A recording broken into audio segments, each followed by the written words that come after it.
Michael, what would be if you're going to give one piece of advice really quickly to anybody out there who has never traded ICT or know about ICT, what's the one piece of advice? To inspire them to pursue looking into it, or they're. Well, no, I mean, I just like if someone's like, hey, I want to learn ICT, like what's like what would be like a very kind of like simple answer to that? Pay attention to right now. That's my answer. Yeah, if they watch literally like last year, everything I've taught just this year, if they're on the fence about whether this stuff is made up or if it can't be done, this is kind of like this crash course that this is proof, because I'm calling things before it happens, then I'm executing on it. And not all of it's demo, some of it's real count. And the bottom line is if you're going to learn from somebody, okay, unless they're able to tell you what they think is going to happen in price action with the principles that they're trying to say or kind of push forward as this is what I do.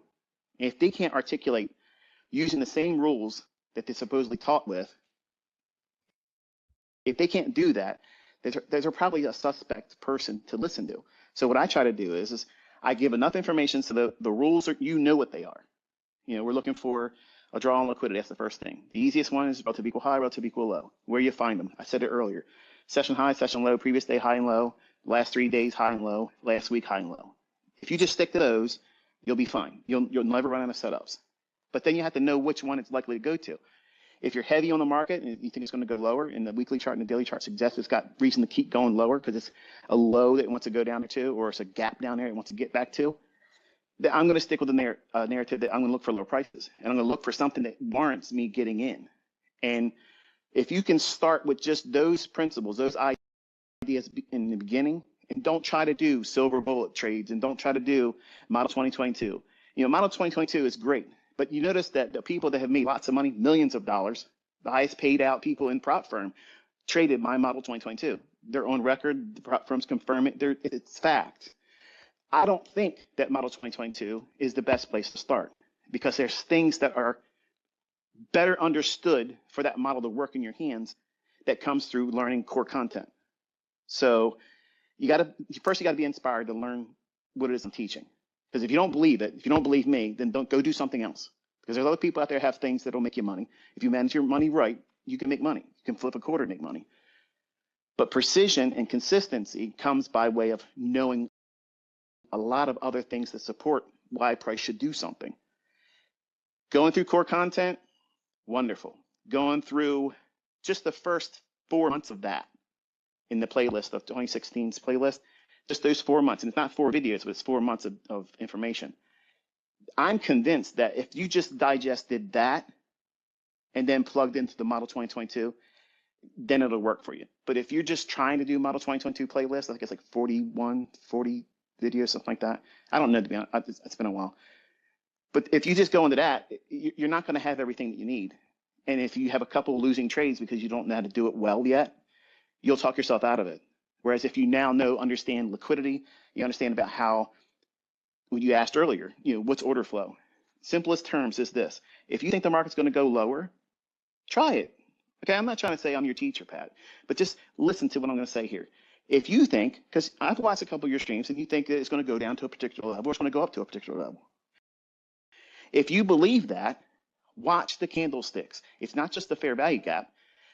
Every down close candle should act like a springboard to send price higher. Half of that candlestick body cannot be breached if you're bullish. It can go down and wick to it and go through it a little bit. Can't leave a body below the midpoint of a down close candle when you're bullish.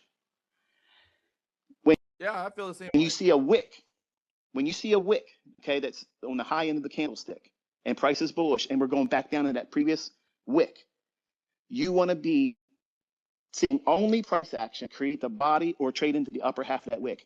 If it comes down to the full closure of that wick, then you got to look at the next, to the left, down close candle, because that's where it's likely to find the next point of sensitivity to go higher. That's just 2 easy reference points. If the students just simply look at those 2 primary functions of order flow that's seen visually, you don't have to go into level 2, you don't have to look at footprint. Everything in an open, high, low, close candlestick is going to tell you everything you need to know.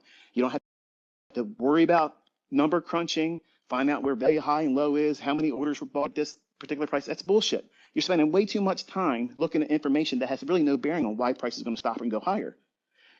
Down close candles support higher prices, and wicks above candlesticks, half of that, the upper half, you want to see price only operate in that.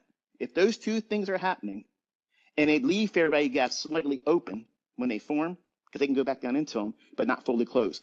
Those three characteristics or signatures are the strongest thing in my repertoire for watching order flow. When I sat out there and did live streams and I was saying, okay, you want to watch it do this and it shouldn't be doing that, I'm using just those three primary functions. And they're easy. Anybody can do that. Anybody can do it. But you can't do it when you first sit down and say, I'm going to do it because he said these are the rules. Because then you're going to be looking at little flutters in price, or it'll retrace a little bit further than you thought it was going to, and then you start questioning. Maybe this stuff doesn't work. Maybe it's all bullshit. Maybe it's this and that and the other thing. Instead of just simply going back through old runs in price action and see if those things are there. You'll see it real quick. And then watching it form in live price action when you know a draw. The easiest thing is overnight highs, overnight lows.